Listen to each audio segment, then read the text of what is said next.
it can feel selfish sometimes to be so direct. It's true because you're not putting others' needs before your own.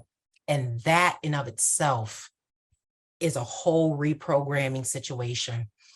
Um, and I'm really, really, really glad that you shared that. Um, when we are thinking about how to show up for ourselves in a way that is whole and that is healed, we have to journey through those moments of disconnection in the first place, right? And we have to consider, what does me being whole actually benefit the rest of the world? Because it's not selfish to take care of ourselves. However, that's the narrative, and it feels very, very real. And dare I say, scary. Like it is just, it creates anxiety sometimes, right? And so I'm curious, what landmines maybe have you had to navigate in your journey toward success and joy, right? Because we're taught that success requires these things, which sometimes can translate into doing for others, giving to others, right? Versus knowing how to understand, well, what is my capacity? And to speak about what that is, or what does bring me joy, and to be able to identify what that is, and into knowing the signs, right? Like they're almost counterintuitive, almost, right? So is there any experiences, right, that you've had that has just made trying to navigate how to claim it and name it and relate it difficult? So let me just share a little bit about my story and my journey. It's not rocket science, right? We know as humans, we want to take care of ourselves. We want to love on ourselves. We want to, like, what I'm saying is simple, but it feels very complicated. It feels physically difficult to do, right? Because our thoughts drive our feelings drive our actions create our results. But we're not taught. And when I say we, I'm speaking from the experience of an American citizen. I was not taught or socialized how to diagnose and understand what my feelings mean in a way that is neutral and affirming. Okay. And so when we also think about all of the people who we are taking care of and who we are showing up for, we often are unable to see ourselves in the equation. And that is a loss for ourselves and for them. So I'm just going to share a little bit about my experience to come to accept that as a truth. So throughout my career, I've worked in nonprofit, started off in community organizing before anyone even knew what that was, worked in finance, higher education, ed tech, marketing, project management, you name it. I've literally touched every aspect of business. And for a long time, I told myself that I just was a jack of all trades. I was doing everything and everywhere. And so, it's interesting, the narratives that we even tell ourselves about the experiences that we have, where we say they're not enough. But the interesting thing was, I was raised to be an overachiever. I was raised to be an overgiver. I was raised to equate my personal value, my worth, with what I could do for other people. And I was very proud of what I could do for other people. I was on many boards. I was, every title that you could have that sounded good, I had that, because I wanted to give. And it's just a part of my identity. And it worked for a while until I found myself disillusioned and depleted, where I'm from Michigan. I live in Tampa now. I've been in Tampa for 10 years. I moved from Michigan after the loss of a father, a boyfriend, all of the things that I had built my identity around that were externally for me had come crumbling down in 1 year. My job, all of the things. I had $25 And I sold everything that I owned, moved and packed what I had left in my Ford 500 and moved to Florida without a job and started over. Clinically depressed and burned out. So that's 10 years ago. Okay. And this was the problem of all of the things, was what I thought joy meant. It's what I thought resilience had to mean. It's what I thought change meant. It's what I thought success meant.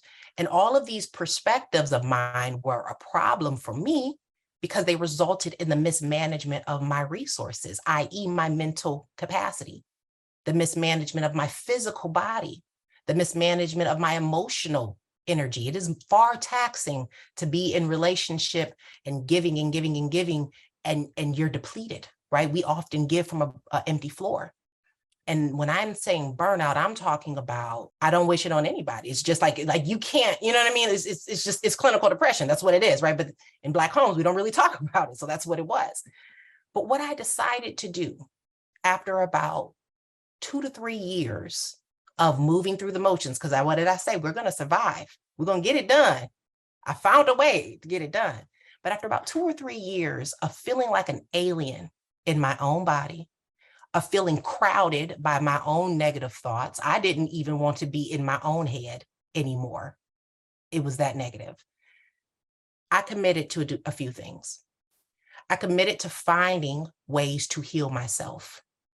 All of the things that I would have used, my faith, everything else, I had trauma in. I could not tap into them. So I had nowhere to start, but I had a promise that I would figure it out. That was the first thing. The second thing is that I promised that I would not give up, that even if it took however long it would take, I would keep trying to find my healing. And the third thing I promised was to offer myself patience, compassion, and curiosity. Now, those are 3 tools you need to pack in your bag, no matter where you're going. Patience, compassion, and curiosity have kept me. And what that resulted in was ultimately, I decided who I wanted to be. I took every identity that once was my all, questioned it, checked the math, threw some away, got some new ones, right? Like I had to go through the whole situation. So what I'm saying for us to do is not a one and done. It is a commitment. It is, at the very first slide, I said, joy is not for the faint of heart. It is radical. It is not fluffy. It is not weak. It is intentional. It is strong. It is brave. And I found out who I wanted to be. I claimed her in every space. I unified my identity. I led with that. And I started to communicate without apology. And I started to be okay with the fact that every human has the privilege and the right to see me in whatever way they want to see me. And it's not my problem. Good job. You get to see me that way. Thank you for considering me. I'm going to choose to see me this way and just keep on moving on. And so the lessons that I gathered along the way, the gems that I call them, was really 4. Power does not exist outside of myself. It just doesn't. Power does not exist outside of yourself. It is in you. I had to learn to accept, trust, and then follow that power that I found within me. My diagnostic system is my feelings. I've become very intuitive in starting to be compassionate and curious about what is my body telling me? What is it teaching me right now about what's going on that my brain couldn't acknowledge before, right? The third thing, and I mentioned this earlier, is that I can be both autonomous and intentionally connected to other people. They are not mutually exclusive. The foundation of this framework is that you can be both autonomous and collaborative. If the next time someone says you need to compromise, I want you to reject it. A compromise is based on the concept that somebody has to give something of themselves away. It's an expectation that I have to lose a little bit, or I have to give a piece of myself away in order to be in relationship with you. And there's an expectation that you have to give a piece of yourself away to be in relationship with me. I expect that. I reject compromise. I believe in collaboration. I believe in two wholes multiplying, co-creating, right? But that was a thought that I had to decide served me better than compromise. And the final thing that I gathered along the way was that pleasure is good. Pleasure is not guilty. It's not evil. It's not bad. In fact, follow the path of least resistance. Follow pleasure. Because when we follow pleasure, when we are able to really like start to identify and tap into that energy, we start to do things that like you would never have done, right? So some of the things on this picture you'll see, I wrote a book. I was like, what the heck is this about, right? Or, you know, just time with my babies where I'm like, I actually want to be with you when I'm not trying to correct you or change you. Like, let me accept you as a human and see what you have to offer me, little human, you know, and in shifting my relationship with them, starting to create content, making a podcast. Like, it's funny when you find yourself in a position and you're working in a company that you, and I won't say anything about the company, but for me, I was in a space in one of those roles, and I was there for 6 years, where I was the unhappiest of my life. And it was like draining every part of me. And I would drive home 45 minutes and I'd be mad, be in traffic. I'm mad everywhere. And there was no upward mobility. There was no horizontal mobility. So I had to create opportunities for outlets for myself.